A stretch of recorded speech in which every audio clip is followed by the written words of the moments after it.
ఇక్కడ ఇటీవల వచ్చిన వర్షాలకి ఏలేరు రిజర్వాయర్ ఎగువన నిండిపోయి గేట్లు ఎత్తేస్తే అంత వరదకి ఉన్న కెనాల్ కెపాసిటీ తట్టుకోలేక సామర్థ్యం సరిపోక గండ్లు పడి మొత్తం రైతుల పొలాల మీదకి వచ్చిన పరిస్థితి.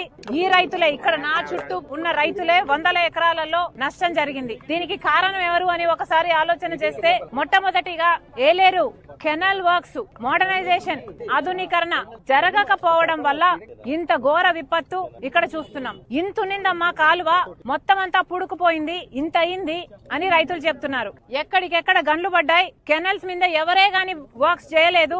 పుడికలు తీయడం అయితేనేమి, గన్లు నింపడం అయితేనేమి, మోడర్నైజేషన్ అయితేనేమి ఎవరూ ఏది చేయలేదు. కాబట్టే ఈ రోజు ఇంత ఘోర విపత్తు అని ఇంతమంది రైతులు చెప్తున్నారు. 30,000 ఖర్చు పెట్టాం, మేమంతా కౌలు రైతులమే, కనీసం ప్రభుత్వం ఇచ్చే రైతు భరోసా అయినా ఇన్పుట్ సబ్సిడీ అయినా ఏవి మాకు అందలేదు. కనీసం డబ్బులు వస్తే అప్పు తీర్చి కొంచెమైనా కుదుట పడేది, పాత అప్పులైనా తీర్చుకునే వాళ్ళం. కానీ ఈ రోజు ఆ పరిస్థితి లేదు.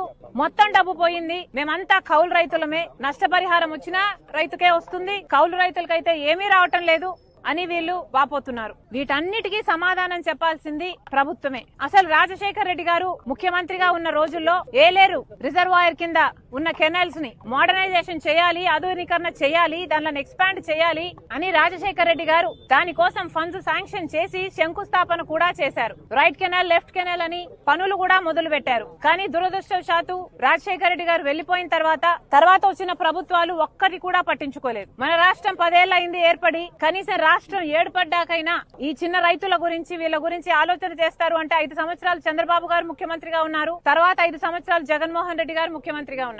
ఇప్పుడు చంద్రబాబు గారు చెప్తున్న మాట జగన్మోహన్ రెడ్డి గారు కారణం. దీనికి జగన్మోహన్ రెడ్డి గారు మేము కాంట్రాక్ట్ ఇస్తే దాన్ని ఆనర్ చేయలేదు, క్యాన్సిల్ చేశాడు. పోనీ ఆయన వేరే పనులు చేశారా అంటే చేయలేదు, కాబట్టే ఈ ముప్పు వచ్చింది అని చంద్రబాబు గారు చెప్తున్నారు. మరి దీని జగన్మోహన్ రెడ్డి గారు ఏం సమాధానం చెప్తారో చెప్పాలి. ఇది ఏ మాత్రం రిపేర్ వర్క్స్ చేస్తున్నా, దీన్ని మెయింటైన్ చేస్తున్నా ఈ రోజు రైతులకు ఇంత కష్టం వచ్చుండేది కాదు. మళ్లీ చెప్తున్నాం, చంద్రబాబు గారే చెప్తున్నారు 6 లక్షల ఎకరాలలో పంట నష్టం జరిగింది అని. ప్రతి రైతు కనీసం 30,000 రూపాయలు ఖర్చు పెట్టానని చెప్తున్నాడు. నిన్న చంద్రబాబు గారు వచ్చారు, ఇదే జిల్లాకు వచ్చారు, 10,000 రూపాయలు ఇస్తామని చెప్పారు. కానీ చంద్రబాబు గారు 10,000 రూపాయలు సరిపోదంటున్నారు రైతులు. కనీసం 25,000, 25,000 ఇయ్యకపోతే మేము కనీసం అప్పులు కూడా తీర్చుకునే పరిస్థితిలో లేము అని చెప్తున్నారు. గత ప్రభుత్వం జగన్మోహన్ రెడ్డి గారు 4,000 కోట్ల రూపాయలు ప్రతి సంవత్సరం రైతుల పంట నష్టపరిహారం కోసం పక్కన పెడతామని చెప్పి రైతుల్ని మోసం చేశారు. మీరు మళ్ళీ అదే చేయకండి. రైతుల్ని ఆదుకుంటామని చెప్పారు, 10,000 ఇస్తామని చెప్పారు. దయచేసి దాన్ని 25,000 చేయకపోతే ఈ కౌలు రైతులు ఖర్చు పెట్టుకున్న రైతులకి